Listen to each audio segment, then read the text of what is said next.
Hey everybody, Kevin Rott from Overdrive Outdoors. We've had requests from followers of the page to give a stand breakdown or a description of some of our hunts to show how we do it. I'm obviously not saying that this is the only way you can do things, necessarily even the best way to do things, but these are the way we do things, and we will show you the results and how it happened. So on this hunt from last night, I was set up on a long field. I'm facing down the length of the field, tucked into the edge of the corn. The field runs for probably 500-600 yards down. It's a hay field in front here, and then a tree line about 250 yards off to the side. The field is a cut hay field. As you can see in the video, there's round bales in the field. The landowner stated that he's seen coyotes out there in the daytime. I think it was last week. I went out there, made one set in the daytime last week, didn't see anything. Matter of fact, it was right after he had contacted me. Decided to go out there and try it again last night. So I got out there maybe half an hour before dark to see if just they would come out in the field. And my other part of it is lately the coyotes have been howling just at dusk. So I wanted to get out there, see if anything came out in the field. And if they didn't, I wanted to see if they would start howling at dusk. So just at dusk, right on schedule, they started howling.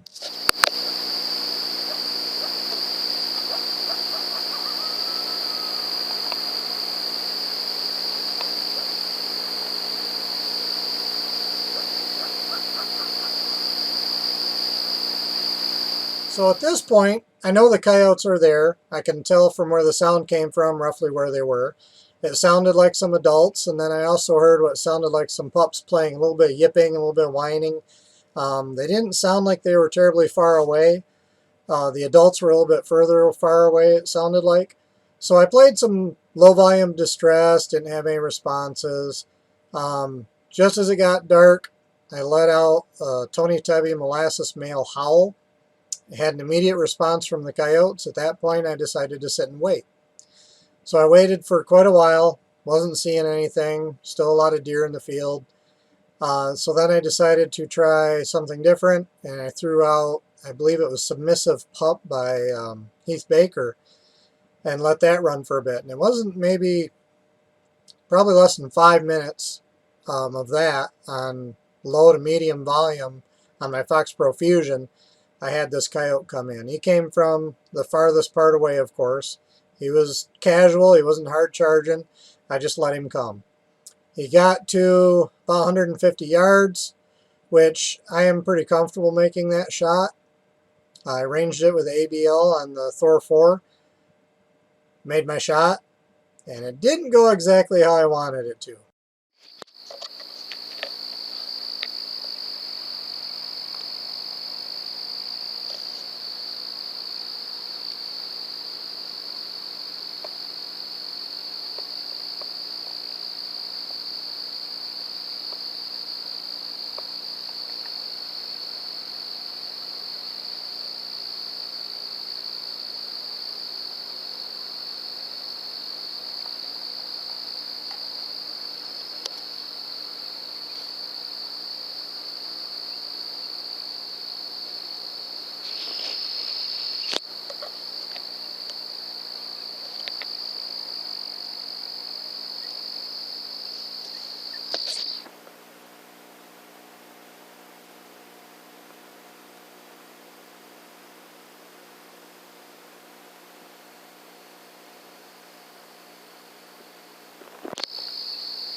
So I missed that first shot.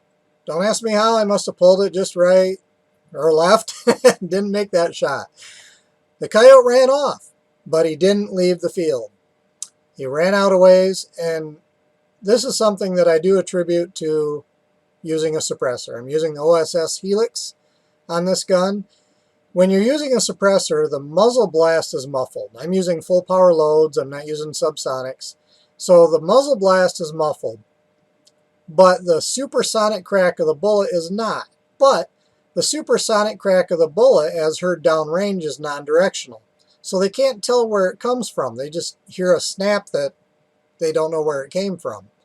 So this coyote actually ran off a ways further away, but then he kind of slowed down. I threw out the lip squeaks of death, and he stopped, and that's where he made his mistake. At that point, I had the ABL on. I've already inputted all my ballistic data into my scope, so I turned on the ballistic calculator, ranged the coyote, the reticle adjusted, and I made the shot.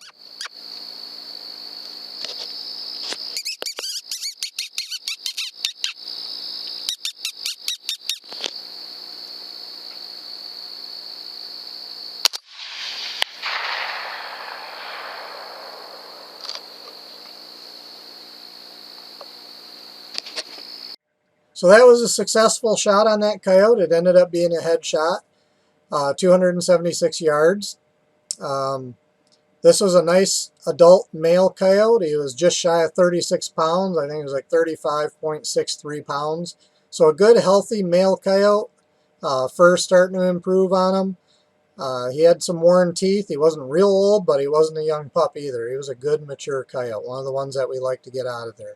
So landowner was really happy, and when I went back up by his barn and showed him, I told him it was a nice-sized coyote, and I wanted to weigh it. I said, do you have something I can hang it on to weigh it? He said, hey, I'll just get the skid steer. We'll hang it from that. So as you can see in the pictures here, we hung it from the skid steer. Got pictures of it. Landowner's happy. And it was a good night, good successful hunt. So hopefully this helps some of you, and seeing how we do it, maybe that'll help you out.